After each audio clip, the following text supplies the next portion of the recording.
అధ్యక్ష, గౌరవ సభ్యులు పల్లా రాజేశ్వర రెడ్డి గారు మాట్లాడుతూ నియోజకవర్గానికి 4.5 లక్షల ఇళ్ళు ఇస్తా అని చెప్పారు. కానీ మీరు చెప్పిందే నేను చెప్తా ఉన్నానండి. మీరు చెప్పిందే నేను చెప్తా ఉన్నాను. మీరు అన్నారు, కావాలంటే ఒకసారి రికార్డ్ చూసుకోండి. నియోజకవర్గానికి 4.5 లక్షల ఇళ్ళు ఎక్కడ ఉంటాయి అధ్యక్ష? నియోజకవర్గానికి మొత్తం ఉంటే 70,000 ఇళ్ళు 80,000 ఇళ్ళు ఉంటాయి మ్యాక్సిమం. నియోజకవర్గానికి 4.5 లక్షల ఇళ్ళు ఇస్తా అన్నారు, వీళ్ళు ఇయ్యలేదు. ఏం లెక్కలు అధ్యక్ష ఇవి? ఈ రకంగా సభని రాష్ట్రాన్ని తప్పుదోవ పట్టిస్తే ఎట్లా అధ్యక్ష? అధ్యక్ష, వారు చెప్పిందే నేను చెప్తున్నాను అధ్యక్ష. అట్లాగే ఫ్లోలో సార్ అధ్యక్ష, అది రికార్డులో పోయింది కాబట్టి నేను ఆ రికార్డు సెటరేట్ చేయాలి.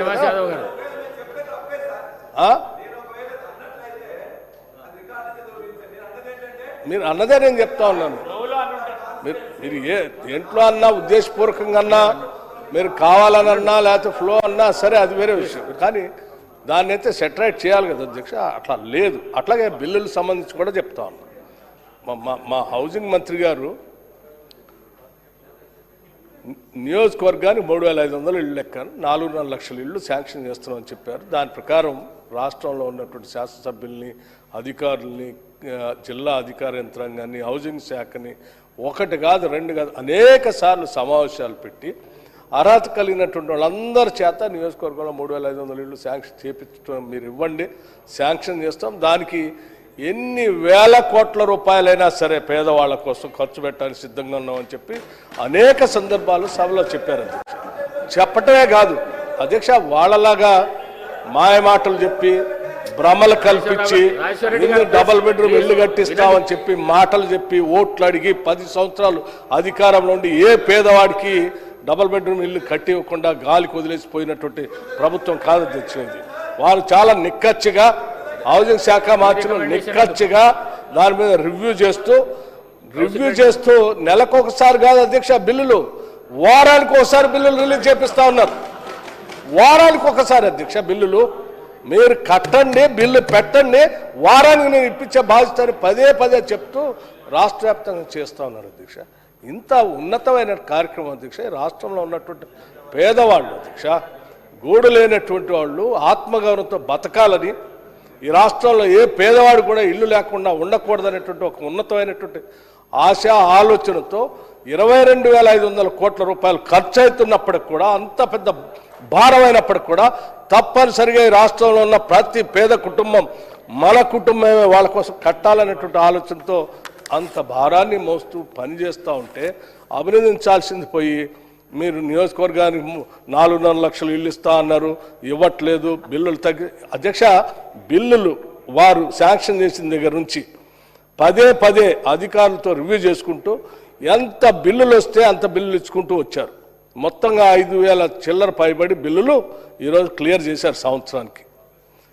ఈ సంవత్సరం ఎన్ని వేల కోట్లు అవసరమైతే అన్ని వేల కోట్లు రిలీజ్ చేసుకుంటూ వచ్చిన తర్వాత ఒక అంచనాకు వచ్చి మొత్తంగా ఉరుకులు పెట్టిస్తే కూడా 5,500-6,000 కోట్లు దాటట్లేదు. కాబట్టి దానికి సరిపోయేంత పెట్టటమే కాదు, మళ్ళీ రివ్యూ చేసుకుంటూ వారానికి ఒకసారి బిల్లులు ఇచ్చుకుంటూ ఇంకా పెరిగితే కూడా ఇంకొక దగ్గర నుంచి ఎక్కడి నుంచి అయినా అడ్జస్ట్ చేసి ఆ బిల్లులు ఇవ్వడానికి సిద్ధంగా ఉన్నామని చెప్పి నిన్న బడ్జెట్ సమావేశంలో రిప్లై చెప్పేటప్పుడు చాలా స్పష్టంగా ఈ గౌరవ సభలో ఉన్నటువంటి సభ్యులందరికీ, దురదృష్టవశాత్తు అధ్యక్ష మీరు వినటానికి సిద్ధంగా లేరు, సభ వదిలిపెట్టి పారిపోయారు. బడ్జెట్ కాగితాలు దింపుతారు, చెవిలో పూల్లా పెట్టుకుంటారు. పేదల కోసం ఏ సంక్షేమం ఉన్నా కానీ వినటానికి సిద్ధంగా లేరు. మీరు నిన్న ఇక్కడ ఉండి అది విని ఉండుంటే, మేము చాలా స్పష్టంగా చెప్పాం. నిన్న స్పష్టంగా చెప్తాం కాదు, సభలో ఉన్న గౌరవ సభ్యులందరికీ చెప్పాం, పిలిపిచ్చాం. ఇచ్చి మీ అందరూ మీ నియోజకవర్గాల్లో దగ్గరుండి సాధ్యమైనంత మేరకు శాంక్షన్ చేసిన ఇళ్ళన్నీ కట్టించే ఏర్పాటు చూడండి. త్వరితగతిన వారం బిల్లులు పెట్టించే బాధ్యత కూడా మీరు తీసుకోండి. ఆ వచ్చే బిల్లులను క్లియర్ చేయడానికి ప్రభుత్వం సిద్ధంగా ఉందని అంత స్పష్టంగా చెప్తే, మీరు సభలో లేకుండా వాళ్ళ మాటలు వీళ్ళ మాటలు విని మీరు ప్రజల్ని భ్రమలో పుట్టించి వాళ్ళకి ఏమి చేయకుండా ఉంటే బాగుండని బలమైన కోరికని మనసులో పెట్టుకొని ఈరోజు ఇట్లా మాట్లాడుతూ ఉంటే ఇది కరెక్ట్ కాదు అధ్యక్ష. ఈ ప్రభుత్వం మానవీయ కోణంతో ప్రజల కోసం పనిచేసేటువంటి ప్రభుత్వం. ఒక్కొక్క సభ్యుడు ఒక్కొక్క నియోజకవర్గంలో పేదల కథలు చెప్తా ఉంటే, వాళ్ళ బాధలు చెప్తా ఉంటే, మీరు కూడా అధ్యక్ష అక్కడి నుంచి ఆనాడు ఇందిరమ్మ ఇళ్ళు ఈ రాష్ట్రాల్లో ఈ దేశంలో ఎక్కడ లేనటువంటి పరిస్థితుల్లో మీరు ఆ రోజు ఉన్నారు, ప్రభుత్వంలో ఉన్నారు, శాసనసభ్యులుగా ఉన్నారు. ఆనాడు ఉమ్మడి రాష్ట్రంలో కాంగ్రెస్ ప్రభుత్వం ముఖ్యమంత్రిగా డాక్టర్ వైఎస్ రాజశేఖర రెడ్డి గారు మొదలుపెట్టినటువంటి సమయంలో ఇందిరమ్మ ఇళ్ళు అనేది అప్పటి వరకు రాష్ట్రంలో లక్షలాది గుడిసెలు ఉండే అధ్యక్ష. గుడిసె అనేదే లేకుండా చేయాలనేటువంటి ఉన్నతమైనటువంటి ఆశయంతో మొదలుపెట్టిన స్కీము. ఆ స్కీమ్ తర్వాత మళ్ళీ మీరు 10 సంవత్సరాలు మీరు అధికారంలోకి వస్తారు. పాపం వాళ్ళ జీవితాలను బాగుపడుతున్న టైంలో ఆ టైంకి వచ్చి కూర్చుంటారు. మధ్యలో 10 సంవత్సరాలు వచ్చి కూర్చొని ఆ ఇందిరమ్మ ఇల్లు లేకుండా చేస్తే మీరు చెప్పినటువంటి డబుల్ బెడ్రూమ్ ఇల్లు ఇవ్వకుండా పోతుంది. మళ్ళీ మేము వచ్చిన తర్వాతనే కదా అధ్యక్ష శ్రీనివాసరెడ్డి గారు, పొంగులేటి శ్రీనివాసరెడ్డి గారు మళ్ళీ ఆయన హౌసింగ్ శాఖ మంత్రి అయిన తర్వాత ముఖ్యమంత్రి గారు క్యాబినెట్ అంతా కూర్చొని 10 సంవత్సరాలు పాపం అన్యాయం అయిపోయారు పేదవాళ్ళు. మనం చేద్దాం వాళ్ళకి. ఒక్క గది ఇల్లు కాదు అధ్యక్ష, 5 లక్షల రూపాయలతో 5 లక్షల రూపాయలతో మేము ఇల్లు ఇస్తాము. దానికోసం ఎన్ని వేల కోట్లైన ఖర్చు చేస్తామంటే ఆ కాగితాలు చెప్తారా అధ్యక్ష వీళ్ళు? పేదలకు ఇచ్చే ఇళ్ళకి చెప్పినటువంటి కాగితాలు చెప్తారా అధ్యక్ష వీళ్ళు? ఆ కాగితాలు చింపి చెవులో పెట్టుకొని పూల్లో పెట్టుకొని పోతారు.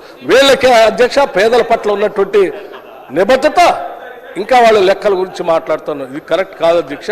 దయచేసి సభ్యులు చెప్పినవన్నీ మా మంత్రి గారు మానవ కోణంతో ఆలోచన చేస్తూ ఉన్నారు.